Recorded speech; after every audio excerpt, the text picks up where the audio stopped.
Have you ever wondered if you're doing things that quietly push people away, but no one dares to tell you? As we grow older, we begin to settle into certain habits. Some are comforting, even wise, but others, well, others can turn into blind spots. You might think you're simply being yourself. But the truth is, the people around you notice. And while they may not say anything, those habits can quietly impact how you're perceived by family, friends, and even strangers. In this video, we're going to uncover 12 ugly things you might be doing in old age that everyone notices but no one tells you. And I don't mean ugly in the physical sense.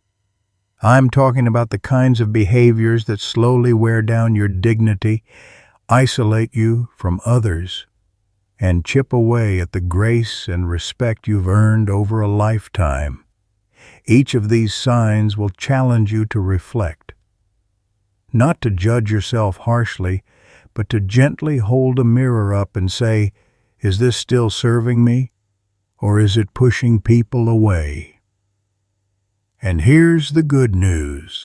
Most of these habits are completely fixable. The first step is simply becoming aware. By the end of this video, you'll not only know what to look out for, but also how to carry yourself with more confidence, clarity, and grace in your later years.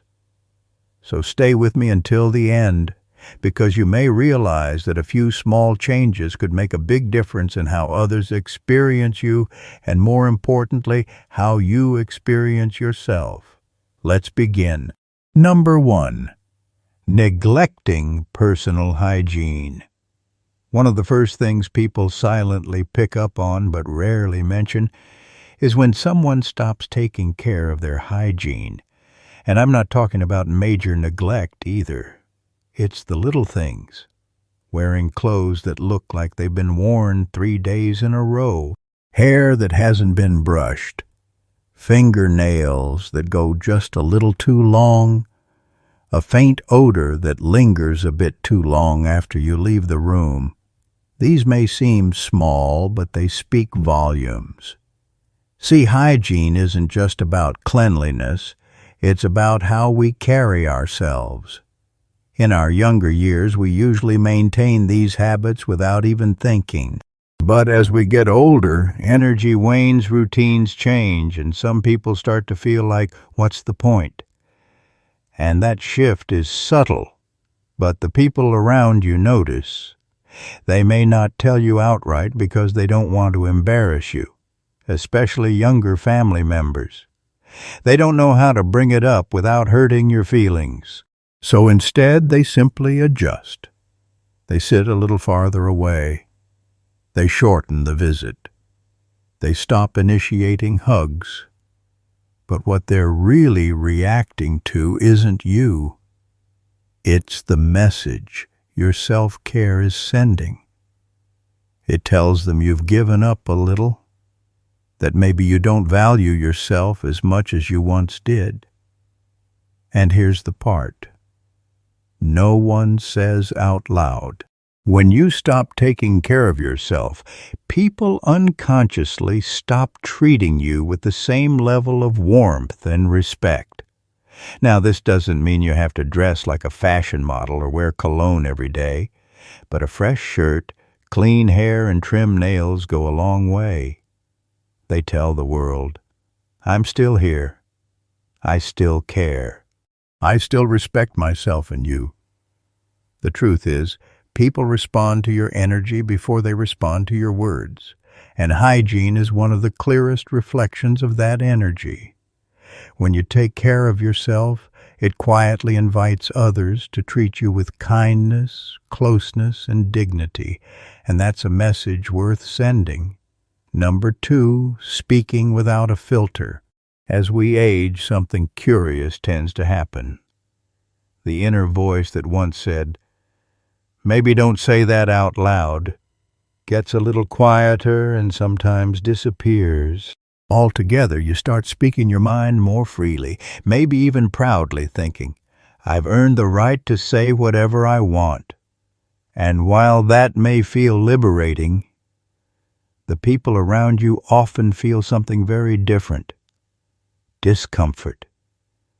You see, there's a fine line between honesty and bluntness, and over time, maybe if you find yourself saying things that make people pause, shift in their chairs, or avoid eye contact, it might be a sign that what's coming out isn't just truth, it's harshness.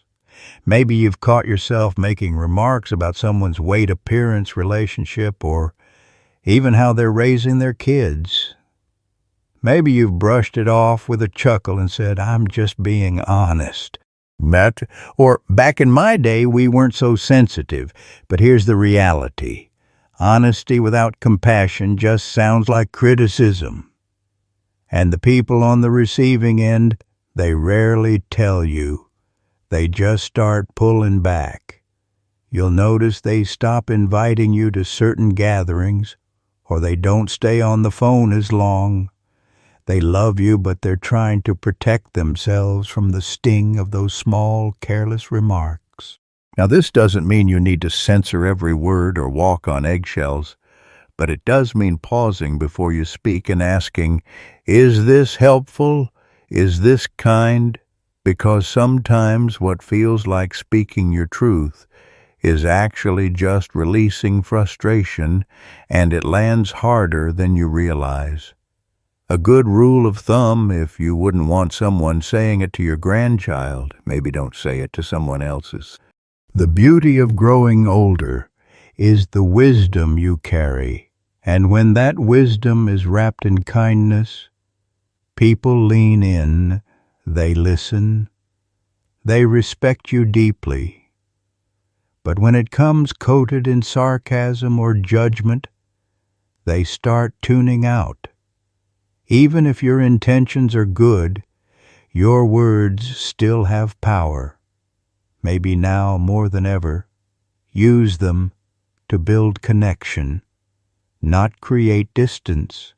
If you're still watching this video and finding these insights valuable, please comment number 2 below to let me know you're here.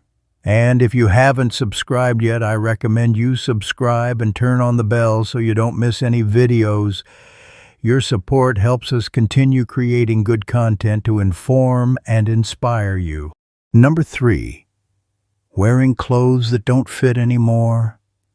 There's a certain comfort in routines, eating the same breakfast, walking the same path, wearing the same clothes you've had for years. And there's nothing wrong with consistency, but when it comes to clothing, what once looked classic can over time begin to feel careless. You may not notice it yourself, but the way your clothes fit or don't says a lot about how connected you are to the present moment. Pants that hang too loose, shirts that cling too tight, outdated styles from 20 years ago, or shoes that have long since lost their shape. These aren't just fashion choices. They quietly send a message that you've stopped paying attention. And while no one will come out and say it, they notice it's not about following trends or trying to dress like someone half your age. It's about showing the world that you still see yourself as someone worth looking after. When people see an older adult in clothing that fits well, looks cared for, and reflects a sense of self-respect, they feel something instantly: admiration. It tells them this person still shows up in the world, not out of vanity, but dignity. Think about it. Would you wear the same suit to a job interview that you wore 25 years ago? Probably not. The same principle applies to everyday life. Our bodies change, our coloring shifts, and our energy evolves. Dressing in a way that reflects your current self, not your past, shows emotional presence and self-awareness. Now, I've heard some folks say, "What do I care what people think? I'm comfortable." And that's fair. But being comfortable and being dismissive aren't the same. You can be comfortable and put together. You can be relaxed and respectful of your appearance. Even something as simple as upgrading to a well-fitting pair of jeans or choosing a shirt that brings out your natural tones can change the way people respond to you. Not because of the fabric, but because of what it represents. That you're still engaged, still aware, still proud of who you are today. People won't compliment you directly. They may not even mention it at all, but they notice. They smile a little more. They treat you with a touch more reverence, because like it or not, the way we dress is the first thing the world sees. And even in old age, that first impression still matters. Number 4, interrupting or dominating conversations. We all want to be heard, especially in our later years. When we've lived through enough experiences to know a thing or two, but sometimes in that desire to share what we know, or to make sure our point is clear, we forget to leave room for others. It can start subtly. You're in a conversation, and someone brings up a topic you've dealt with before. You jump in. You offer a story. You start explaining what they should do. Before you know it, 10 minutes have passed and no one else has spoken. What's tricky about this habit is that it doesn't come from a bad place. Most of the time, it's rooted in a genuine desire to help. But here's the problem. When we take up too much conversational space, we unintentionally silence the very people we care about, and they won't tell you that you're doing it. Instead, they'll start drifting away. They'll stop calling as often. They'll keep conversations shorter. You'll feel the distance, but you won't always know where it came from. People want to feel seen and heard, not lectured. And when every conversation starts to feel like a one-way street, it quietly wears down the relationship, especially with younger adults or grandchildren who already may feel a little unsure of how to connect with someone from another generation. It's not about saying less. It's about listening more, letting there be pauses, asking more questions than you answer, and resisting the urge to jump in with advice unless it's asked for. One of the most powerful things an older person can do in a conversation is to hold back just enough to let others fully express themselves. Not because you don't have something wise to say, but because they need to know that what they say matters too. And here's the irony. The less you dominate the conversation, the more people seek your input. The more you listen, the more they trust you. You become someone they want to talk to, not someone they feel they have to brace for. So next time you're in a group or even just chatting one-on-one, pay attention. Are you truly listening, or are you just waiting for your turn to speak? That small shift in awareness can change everything, because when people feel heard, they open up. They draw closer, and they start looking forward to the next conversation instead of dreading it. Number 5, complaining about kids these days. It starts as a simple observation. You see a teenager glued to their phone and think, back in my day, we actually talked to each other. You hear someone in their 30s making a decision you disagree with and think they have no idea how the real world works.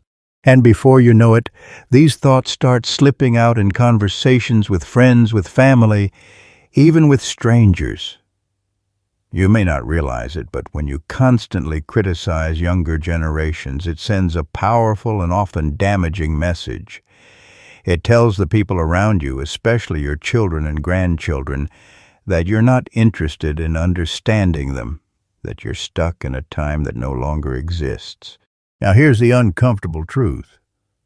Every generation thinks the one coming up behind them is missing something. That's nothing new. But when that criticism becomes your default, it doesn't make people see you as wise. It makes them see you as bitter. You might mean it as a joke. You might think you're just pointing out the obvious, but to the people hearing it, especially those under 50, it often feels like rejection, like you're dismissing their entire world, their values, their way of life. And the result, they stop opening up. They keep things light. They avoid deeper conversations because they're bracing for judgment. Even when they love you, they start keeping a part of themselves at a distance. Now, that doesn't mean you have to agree with everything younger folks do. It doesn't mean you have to embrace every new trend or idea. But what it does mean is choosing curiosity over criticism, asking instead of assuming. When you shift from saying, "These kids today have it easy," to asking, "What's it like trying to find your way in this world?" Now you open the door to connection. You create space for dialogue, not division. Remember, your value doesn't come from comparing the past to the present. It comes from bridging them, from being the steady hand that reaches across generations, not the voice that shouts from behind. And believe it or not, when younger people feel respected by you, they listen more. They ask questions. They come to you not because they have to, but because they want to. You become not just the elder in the room, but the one they admire, trust, and turn to, not for lectures, but for wisdom that listens first, then speaks. That's real influence, and it starts with letting go of the need to be right about how it used to be, and leaning into who you can still be right now. If you're still watching this video and finding these insights valuable, please comment number 5 below to let me know you're here. And if you haven't subscribed yet, I recommend you subscribe and turn on the bell so you don't miss any videos. Your support helps us continue creating good content to inform and inspire you. Now, let's move forward. Number 6, ignoring modern etiquette. There's a kind of social awareness that often goes unnoticed until it's not there.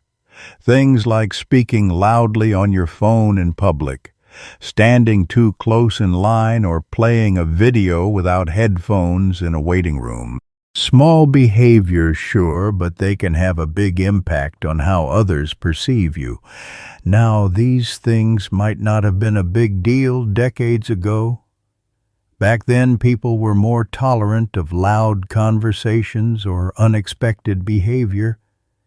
But times change, expectations shift, and what used to be considered harmless now makes people quietly uncomfortable. And here's the tricky part. You may not even realize you're doing it. No one pulls you aside and says, "Hey, could you turn that down?" Or, "Do you mind stepping back a little?" Instead, they'll give you a look, or avoid eye contact, or move to another seat. It's not personal, but it is real.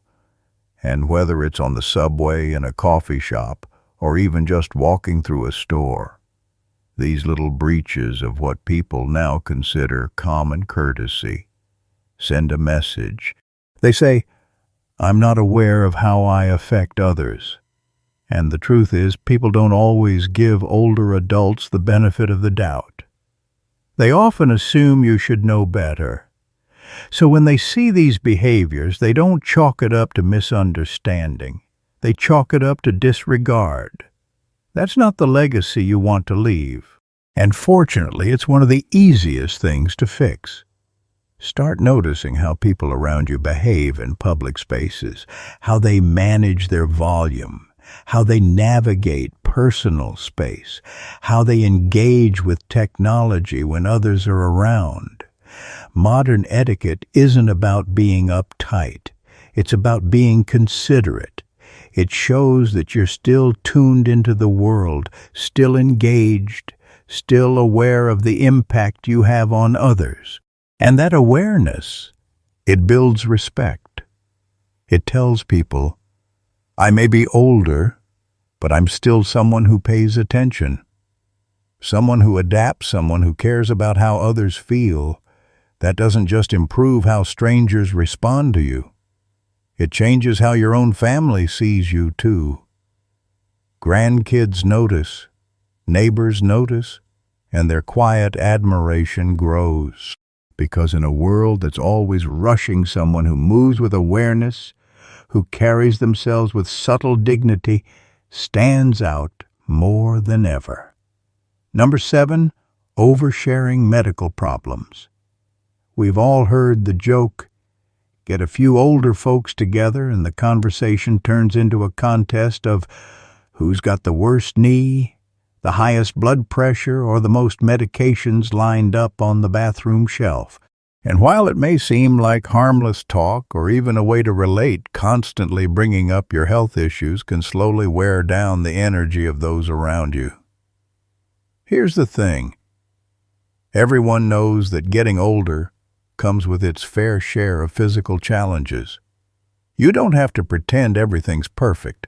But when your conversations always circle back to what hurts, what the doctor said, or what's next on the surgery list, people start to feel like they're in a waiting room, not a relationship. Especially for younger family members, these topics can feel overwhelming.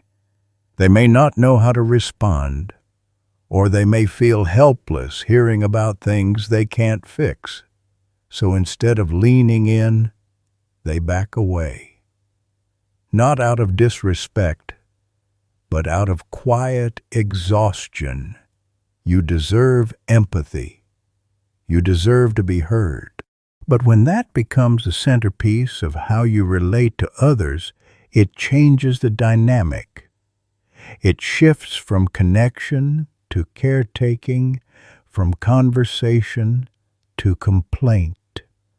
Think about the people you enjoy being around.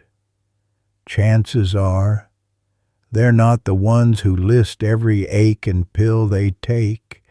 They're the ones who focus on what's still good. The ones who might mention a challenge, but don't let it define the moment. Now, does that mean you should hide your struggles? Not at all. But choose your audience. Choose your timing, and more importantly, choose balance. Share how you're doing. Yes, but also ask others how they're doing. Talk about the book you're reading, the neighbor's garden, the bird you saw out your window. Because your life is still full of stories that aren't just medical charts, and people want to connect with you, not just your symptoms. You might be surprised how much lighter your relationships feel when you stop letting your health lead every conversation, when you focus on what you can do, what you enjoy doing, and what still sparks a smile. You don't just feel better, you help others feel better too. And in a world that already feels heavy, being someone who lifts the room even a little is a beautiful kind of medicine, all its own. Number 8, being stubborn about outdated beliefs. One of the hardest things to notice in ourselves, especially as we age, is when our beliefs start turning into walls instead of windows.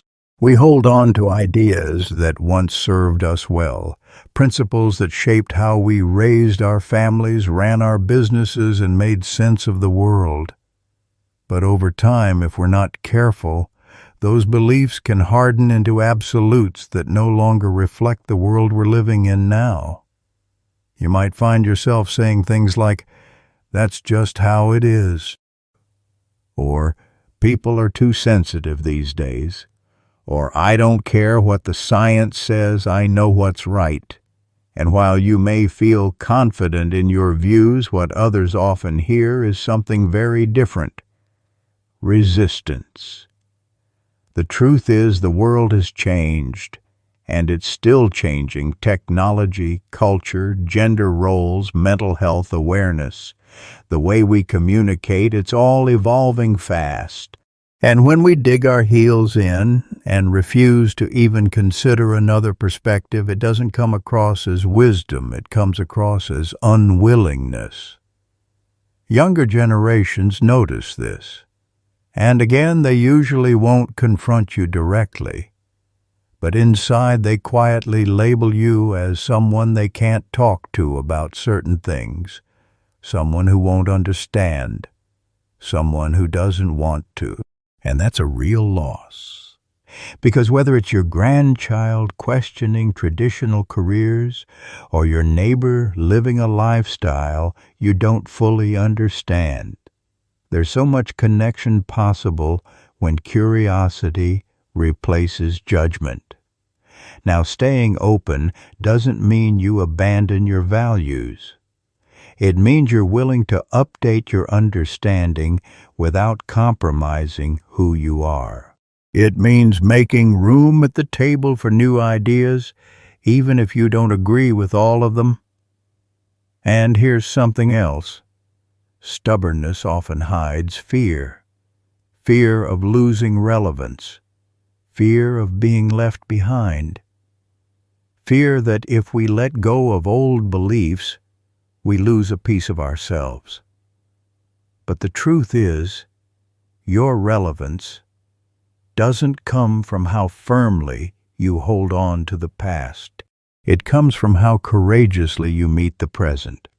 When you're able to say, "I never thought of it that way," or "Tell me more about what that means to you," you open doors, and people walk through them, they feel safe. And the beautiful part is, sometimes you do change your mind. Sometimes the younger person you're listening to turns out to be right in ways you hadn't imagined. And that humility, that willingness, that's what makes people truly admire you. Not because you had all the answers, but because you stayed a student of life even in old age. That's rare, and it's powerful. If you're still watching this video and finding these insights valuable, please comment number 8 below to let me know you're here. And if you haven't subscribed yet, I recommend you subscribe and turn on the bell so you don't miss any videos. Your support helps us continue creating good content to inform and inspire you. Now let's move forward. Number 9. Walking or moving without awareness of space. As we age, our pace changes.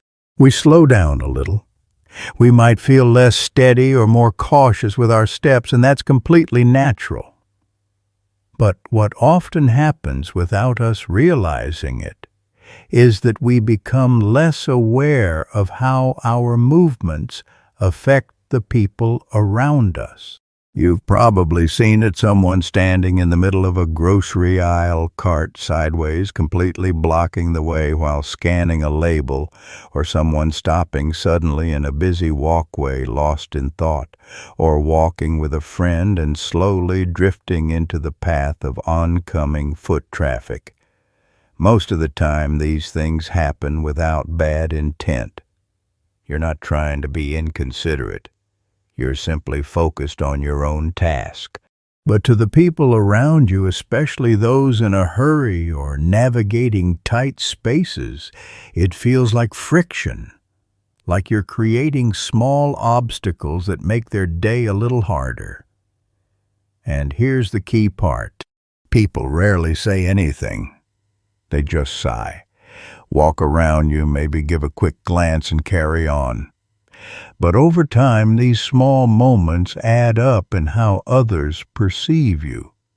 They might start to see you as that person who's always in the way, or they may silently decide to avoid situations where they'd have to walk beside you, shop with you, or navigate public spaces together, not because they don't like you, but because they feel like they have to manage you. Now, I want to be clear. Slowing down is not the problem. The issue is awareness. You can move slowly and still be respectful of space. You can pause to read something and still keep to one side. You can walk carefully while being mindful of the flow around you. This is especially important in places like airports, busy sidewalks, malls, or even church hallways. These are shared spaces, and being considerate in them sends a strong message that you're still paying attention, that you still care about how you impact others. In fact, this kind of awareness is a subtle form of grace. It tells people you're not just focused inward, you're present, thoughtful, and kind. And the truth is, most people aren't expecting perfection. They're just hoping for a little effort, a little awareness, a little consideration. When you show that you stand out, not as a slower person, but as a considerate one, someone who still moves through the world with dignity and a quiet sense of responsibility. And that kind of presence, it's more powerful than you might realize. Number 10, making jokes that don't age well. A good sense of humor is one of the best things you can carry into old age. It keeps you light, keeps others comfortable, and helps ease tension in even the hardest moments. But not all humor ages gracefully. And some jokes, especially the ones that once got a laugh decades ago, can quietly push people away today. You might be joking the way you always have. A little sarcasm here, a teasing remark there, maybe a comment that plays off old stereotypes or pokes fun at someone's background appearance or choices. You might even laugh as you say it and follow up with, "I'm just messing with you," or "Come on, lighten up. Come on." But here's what's changed the world around you. And while humor used to rely on poking fun at differences today, people are far more sensitive to how words land, especially when they come from someone older. Younger folks especially are navigating a culture that emphasizes inclusion, empathy, and respect for diverse experiences. When a joke feels out of step with those values, it doesn't come across as funny. It comes across as disconnected or worse, disrespectful, and they probably won't tell you. They'll just laugh politely, then avoid getting too close. You'll feel the distance, but maybe not understand where it came from. Now, that doesn't mean you have to walk on eggshells. It doesn't mean humor is off limits, but it does mean thinking twice before you default to certain kinds of jokes. Ask yourself, is this funny because it's clever or because it puts someone else down? The best kind of humor, especially in older age, is the kind that lifts people up, that brings lightness, not discomfort, that shows you're not stuck in the past, but evolving right along with everyone else. In fact, nothing builds connection faster than being able to laugh at yourself. It shows humility. It shows perspective. It shows that you're not trying to prove anything. You're just here to enjoy the moment with others. And when people see that they relax, they engage. They start seeing you not just as the older person in the room, but as someone who still gets it. A kind sense of humor will take you far. but a humor that's thoughtful, self-aware, and a little updated for today. That'll keep the door to connection wide open at any age. Number 11, acting helpless when you're not. Getting older brings real challenges. No one's denying that. There are things that used to come easy that now take more time, more care, sometimes more help. But there's a difference between needing help and defaulting to it when you don't have to, and over time that difference becomes something people notice more than they'll ever admit. Maybe you've gotten used to saying, "Can you just do it for me?" or "I don't know how any of this works. I'll mess it up anyway." At first, those requests feel innocent, but when they become habits, especially for things you're still capable of doing, they can quietly start to wear on the people around you. Family members might start feeling like caretakers, even when you're perfectly able. Friends may notice that they're always the ones lifting, reaching, fixing, organizing. And though they might smile and say no problem, inside they begin to feel something else. Resentment. What's even more complex is that sometimes this behavior is subconscious. It's not laziness, it's fear. Fear of doing it wrong, fear of looking silly, fear of not keeping up. So you let someone else step in. And with each little surrender, your independence slips just a bit more. But here's the truth. People admire effort more than perfection. They'd rather see you try and struggle a little than give up altogether. Your children, your grandchildren, even your neighbors.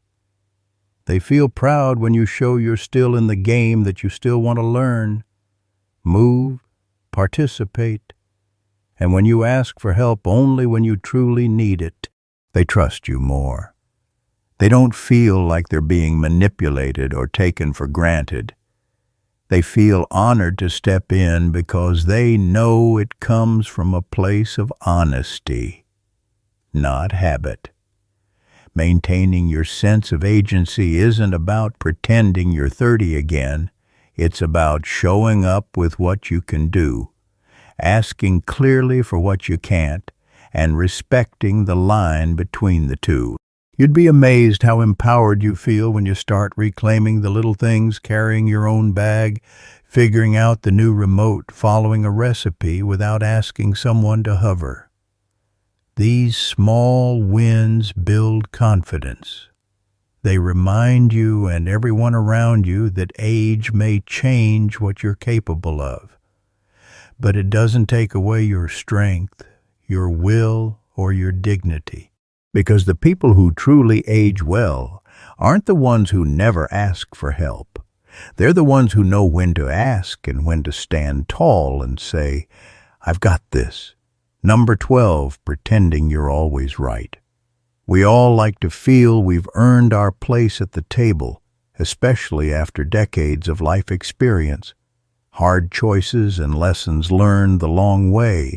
So it's understandable that at a certain point many older adults feel like they've got the answers, that they've seen enough to know how things work, and in many cases they do. But here's where it gets tricky. When the need to be right overshadows the need to connect, people stop listening. It might show up in small ways. Correcting someone's story at dinner, insisting your way of doing something is the only way that makes sense.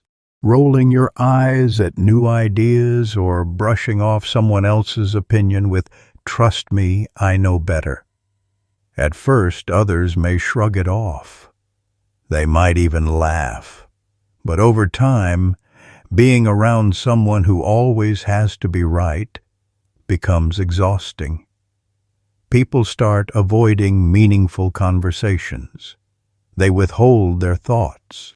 They stop challenging you, not because you convince them, but because it's just easier to stay quiet. The irony is, Many older folks don't do this to be arrogant. They do it to feel safe, to feel like they still have authority in a world that's changing quickly around them. But when being right becomes more important than being kind or curious, it backfires. Being wise doesn't mean having all the answers. It means knowing when to offer your perspective and when to let someone else explore theirs. It means holding your opinions with confidence, but also with openness. Because here's the truth. Most people don't say out loud. The people we admire most aren't the ones who correct us. They're the ones who listen, reflect, and gently invite us to think differently without forcing it. When you stop trying to win every discussion, people actually start coming to you more. They ask your opinion. They value your feedback. Not because you dominate the room, but because your words carry calm, thoughtful weight. And when you do speak, because you don't speak just to win, your voice lands deeper. It sticks. It matters. In the end, the need to be right fades. What lasts is how you made people feel, and when you leave space for others to be heard, challenged, and uplifted, your presence becomes something they truly treasure, not tolerate. Final thoughts. Now that we've gone through these 12 behaviors, take a moment to reflect gently without judgment. Which of these habits have quietly crept into your daily life? Which ones caught you by surprise, and which do you feel ready to shift, even if just a little? This video wasn't meant to shame or criticize. It was created to give you something most people don't: honest insight wrapped in care. Because the truth is, these behaviors don't make you a bad person. They're simply blind spots, things that settle in over time without us noticing. And once we do notice, that's when real strength shows. Not in pretending they don't exist, but in saying, I see it, I can do better, I still have the power to grow. That's what aging well is really about. Not clinging to the past, not resisting change, but stepping into each new day with self-awareness, grace, and the quiet strength of someone who still wants to connect, evolve, and be a source of warmth in other people's lives. So as you move forward, keep these signs in mind, not as a checklist, but as gentle reminders. Ways to keep showing up in the world with dignity, presence, and the kind of character that leaves others feeling respected, comfortable, and inspired. And remember, it's never too late to shift how you move through the world. Small changes in how you speak, listen, dress, joke, or interact can completely transform how people experience you and how you experience your own place in the world. Thank you for joining us today. We'd love to hear from you. Leave a comment below and share one thing you learned today and how you plan to use it in your life. Your thoughts are important to us, so don't hesitate to share them. Reading your comments gives us great motivation and encouragement. If you enjoyed this video and found it helpful, please like, subscribe, and share. Your support helps us continue creating good content to inform and inspire you. Thanks for watching, and we look forward to seeing you in the next video.